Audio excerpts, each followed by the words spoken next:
अब भाजपा के deputy CM क्या कह रहे हैं उस पर मैं क्यों प्रतिक्रिया दूं? भाजपा के डिप्टी सीएम, सुनिए मेरी बात, भाजपा के डिप्टी सीएम हमारी बड़ाई तो करेंगे नहीं। भाजपा के डिप्टी सीएम सुबह चाय पीकर ये तो नहीं कहेंगे आओ भाई एएनआई, आओ भाई पीटीआई, आज कांग्रेस की भूरी भूरी प्रशंसा करूंगा। वो तो आपको बुलाकर 10 बातें ही हमारे खिलाफ सुनाएंगे। आप लोगों की अर्थव्यवस्था में जरा भी रुचि नहीं है। आप लोग खूब टैक्स देते रहिए, ऐसे अपना गला रेतवाते रहिए। ये कौन कह रहा है? होना चाहिए था, ये कौन कह रहा है? मेरा सवाल है, हाँ होना चाहिए था, बड़ा परिवर्तन है। नहीं, ये सवाल है आपका कि आपकी टिप्पणी है? टिप्पणी है तो मैं स्वागत करती हूँ उसका। सवाल है तो बेतुका सवाल है, क्योंकि उत्तर प्रदेश के एक राष्ट्रीय महासचिव प्रभारी हैं अविनाश पांडे जी, वो 7 दिन तक यहाँ बैठे हुए हैं, वो सिलेक्शन कर रहे हैं। मैं भी उस जूरी की मेंबर थी, 2 दिन मैं भी यहाँ पर रही, फिर मुझे दिल्ली की वजह से वापस जाना था, तो ये मुझे बेतुका लगा थोड़ा सवाल, इसलिए मैंने पूछा। एक मिनट, क्या चीज? कौन सा? जो चोरी का डेटा है। 2023-24 वित्तीय वर्ष की बात है, 2 लाख करोड़ रुपए की जीएसटी चोरी हुई है। ये इसके पहले वाले वर्ष से डबल है। पहले वाले वर्ष में 1 लाख करोड़ की हुई थी, 2023-24 में 2 लाख करोड़ की हुई है। इनपुट टैक्स क्रेडिट में धोखाधड़ी आम बात है, 35,000 करोड़ की चोरी हुई है। 25,000 करोड़ रुपए की जीएसटी चोरी जो हुई है वो 18,000 फर्जी संस्थाओं का खुलासा है, उसके थ्रू हुई है। और कोई सवाल? पहले मैं इस पर आंसर दूंगी, फिर दिल्ली विधानसभा पे आऊंगी, मैं दिल्ली विधानसभा भी आंसर करूंगी। मैडम ये बताइए, जीएसटी हो या कोई भी टैक्स हो, तो कांग्रेस पार्टी के पास इससे लड़ने की स्ट्रेटजी है क्या? इस स्ट्रेटजी के तहत एक आप उस स्ट्रैटेजी का हिस्सा है, एक जो हम कर रहे हैं उस स्ट्रैटेजी का हिस्सा है। मेरा मानना है, मैं आशा ही कर सकती हूं कि 12 जगह जहां पर हमारे कुछ चर्चित चेहरे प्रेस कॉन्फ्रेंस कर रहे हैं, वहां के अखबारों में, वहां के टीवी चैनल्स पर इस पर बहस होगी। लोगों के सामने थोड़ा सच आएगा, लोग समझेंगे कि देश में क्या हो रहा है, लोग समझेंगे कि क्यों मेरे घर का बजट बिगड़ा वैसे पूरे देश का बजट बिगड़ा हुआ है। तो मुझे लगता है स्ट्रैटेजी का एक हिस्सा ये है। स्ट्रैटेजी का दूसरा हिस्सा है कि हम जीएसटी काउंसिल में इस बात को उठाएंगे, हमने पहले भी उठाया है। लेकिन हमारे सामने ऐसी सरकार है जिसकी वित्त मंत्री से बोलिए लहसुन प्याज महंगा हो गया, वो कहती है मैं लहसुन प्याज खाती नहीं। तो सरकार की संवेदनहीनता को दिखाना विपक्ष का काम है, वो हम कर रहे हैं। आवाज उठाना हमारा काम है, वो हम कर रहे हैं। लेकिन ये डिसीजन, ये निर्णय कार्यपालिका एग्जीक्यूटिव को लेना पड़ेगा, जो सरकार में है उनको लेना पड़ेगा। हमने जबरदस्त मांग उठाई, हेल्थ बीमा से 18% जीएसटी हटाई है, सरकार ऑलमोस्ट मान गई। हमें लगा हो जाएगा, हम तो स्वागत करने के लिए तैयार थे। बजाय हेल्थ बीमा से जीएसटी हटे, पॉपकॉर्न पर नया जीएसटी लग गया, पुरानी गाड़ी पर नया जीएसटी लग गया। तो मेरा अपना मानना है कि सरकार आम आदमी का गला जरूर मरोड़ रही है, पूंजीपतियों को फायदा पहुंचा रही है। स्ट्रैटेजी का एक हिस्सा ये कि इस पर चर्चा तो शुरू हो। और कोई सवाल दोस्तों? शहरी लोगों को तो समझाया जा सकता है, जो लोग एजुकेटेड है, पढ़े लिखे हैं, जो ग्रामीण अंचल के लोग हैं, उनको तक ये आप कैसे पहुंचाएंगे? मैं आपकी बात से असहमत हूं और बड़े सर्वसम्मति से और बड़े सम्मान से असहमत हूं। अगर आपके घर में बच्चे की पढ़ाई पर, दवाई पर, खाने पर कम खर्च हो रहा है, तो आप शहर में रहिए या गांव में रहिए, आपको वो बात चुभ रही है और ये किसी को समझाने की जरूरत नहीं है। एक माइक ले लीजिए और मत बताइए आप कहां से हैं और चले जाइए गांव में, और जितने अच्छे से ग्रामीण अंचल के लोग ये बात समझा सकते हैं, वो शहर के बहुत भक्त नहीं समझा पाएंगे। ये मैं आपको दावे के साथ कह सकती हूँ, ग्रामीण परिवेश से आती हूँ इसलिए और अच्छा कह सकती हूँ। जो गांव का आदमी है वो आपको 4 बातें और बताता है। यूरिया की बोरी 50 की थी, पैसे वो 45 की हुई, कैसे उसका दाम बढ़ा, कैसे उसका दाम घटा। मैं आपको एक वाकया सुना देती हूँ। आज से 1 साल पहले की बात है, मैं महाराजगंज में थी और एक बिल्कुल ग्रामीण परिवेश का व्यक्ति मुझसे मिलने आया था। सवेरे सवेरे की बात है, ऐसे ही जनवरी फरवरी का महीना था, और हमने उनको चाय और बिस्किट जो आता है उसको दिया जाता है वो दिया।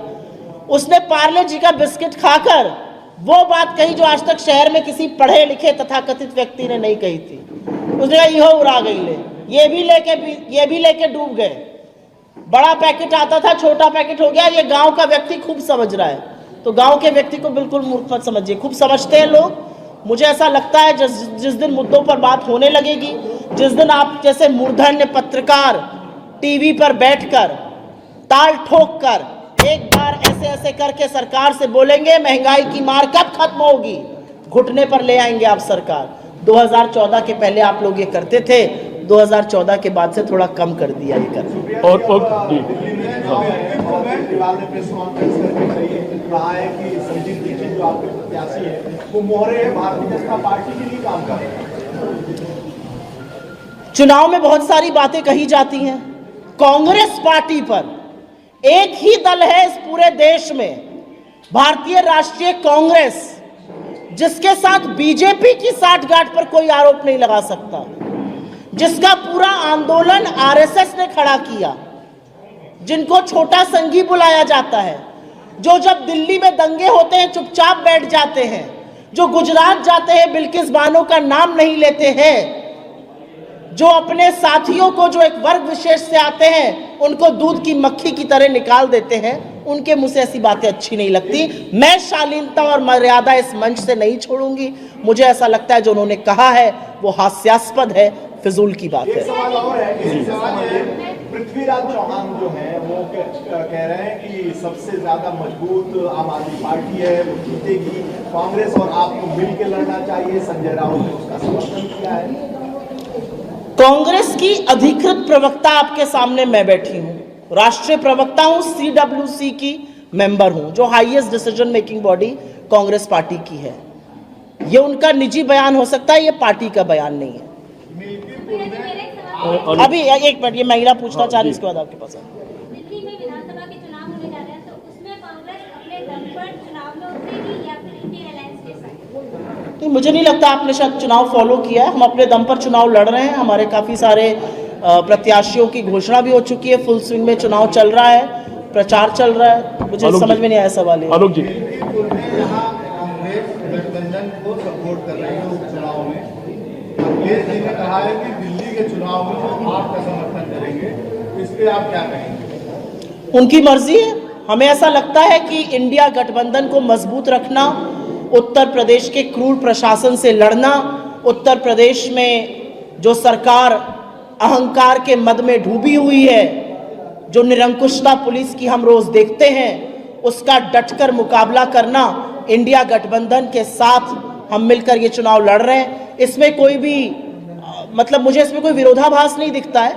उनका दिल्ली में जिसको भी समर्थन करने का मन हो वो कर सकते हैं। हमें ऐसा लगता है कि उत्तर प्रदेश में भारतीय जनता पार्टी को रोकने का, उत्तर प्रदेश में 46 सीट जो इंडिया गठबंधन ने जीती, जिसमें कांग्रेस और सपा महत्वपूर्ण भूमिका हमने मिलकर अदा करी, उसने इस देश का राजनीतिक परिवेश बदला। अगर उत्तर प्रदेश ने निर्णायक निर्णय ना दिया होता और बीजेपी को ना हराया होता तो नरेंद्र मोदी आज बैसाखी की सरकार ना चला रहे होते। ये बताइए, डिप्टी सीएम ब्रजेश पाठक ने आज बयान दिया है, उन्होंने कहा कांग्रेस इतनी कमजोर हो चुकी है। किसने? डिप्टी सीएम ब्रजेश पाठक इतनी कमजोर हो चुकी है, चुनाव से वर्कआउट विड्रॉ कर लेती है, और क्यों नहीं वो चुनाव जो है कांग्रेस लड़ती है। तो अब भाजपा के डिप्टी सीएम क्या कह रहे हैं उस पर मैं क्यों प्रतिक्रिया दूंगी? भाजपा के डिप्टी सीएम, सुनिए मेरी बात, भाजपा के डिप्टी सीएम हमारी बड़ाई तो करेंगे नहीं। भाजपा के डिप्टी सीएम सुबह चाय पीकर ये तो नहीं कहेंगे आओ भाई एनआई, आओ भाई पीटीआई, आज कांग्रेस की भूरी भूरी प्रशंसा करूंगा। वो तो आपको बुलाकर 10 बातें ही हमारे खिलाफ सुनाएंगे, तो उनको बोलने दीजिए। असलियत ये है कि ब्रजेश पाठक जी हो या योगी आदित्यनाथ जी हो या अमित शाह जी हो या नरेंद्र मोदी जी हो, इनमें से कोई भी आपको ये नहीं बता पा रहा है कि लोकसभा चुनाव में इनको इतनी बड़ी पटखनी उत्तर प्रदेश ने क्यों दी। उपचुनावों में हमारा एक स्ट्रेटेजिक निर्णय था, और निर्णय था कि हम नहीं लड़ेंगे, यहां पर सपा ज्यादा मजबूत है, हमने उसको लड़ने दिया। विथड्रॉ करने का क्या मतलब होता है? हमने अपने घटक दल का समर्थन किया, इसको विथड्रॉल कैसे बोलते हैं?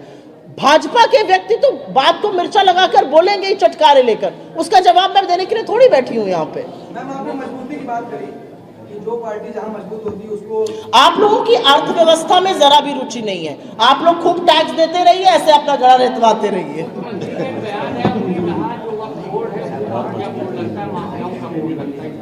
मुख्यमंत्री ने पहली बार ऐसा नफरती बयान दिया है। हाँ पूछिए, आप पूछ रहे थे। मैं कह रहा था, आप बात कर रहे थे मजबूती की।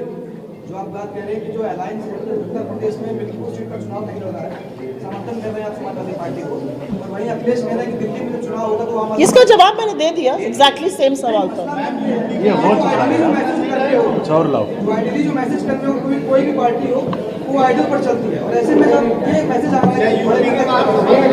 बताओ, आइडियली जो मैसेज करते होगा तमाम लोग। आपका सवाल उन्होंने, एक मिनट मैं बोल रही हूँ, आपका सवाल उन्होंने पूछा था, मैंने बिल्कुल स्पष्ट जवाब दिया है, दोबारा से मैं क्यों दोहराऊंगी? यूपी के अलावा क्या बाहर सपा से गठबंधन नहीं होगा कांग्रेस का? नहीं, ऐसा बिल्कुल नहीं है। सपा और हमारा हरियाणा में भी गठबंधन था, सपा और हमारा महाराष्ट्र में भी गठबंधन था।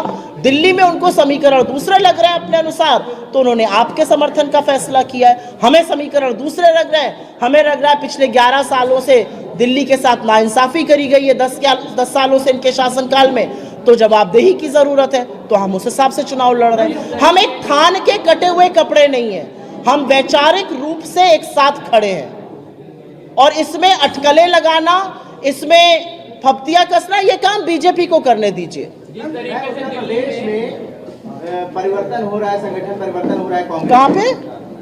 अच्छा, कांग्रेस में संगठन परिवर्तन हो रहा है।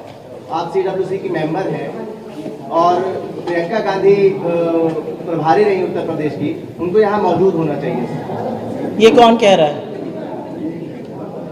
होना चाहिए था, ये कौन कह रहा है? मैम मेरा सवाल है, यहाँ होना चाहिए था, बड़ा परिवर्तन है संगठन। नहीं, ये सवाल है आपका कि आपकी टिप्पणी है? टिप्पणी है तो मैं स्वागत करती हूँ उसका। सवाल है तो बेतुका सवाल है, क्योंकि उत्तर प्रदेश के एक राष्ट्रीय महासचिव प्रभारी हैं अविनाश पांडे जी, वो 7 दिन तक यहाँ बैठे हुए हैं, वो सिलेक्शन कर रहे हैं। मैं भी उस जूरी की मेंबर थी, 2 दिन मैं भी यहाँ पर रही, फिर मुझे दिल्ली की वजह से वापस जाना था, तो ये मुझे बेतुका लगा थोड़ा सवाल, इसलिए मैंने पूछा। Stay ahead with our cutting edge news app. Instantly access the latest shorts in just 1 minute and breaking news in just 50 words. Download now for a smarter, faster news experience.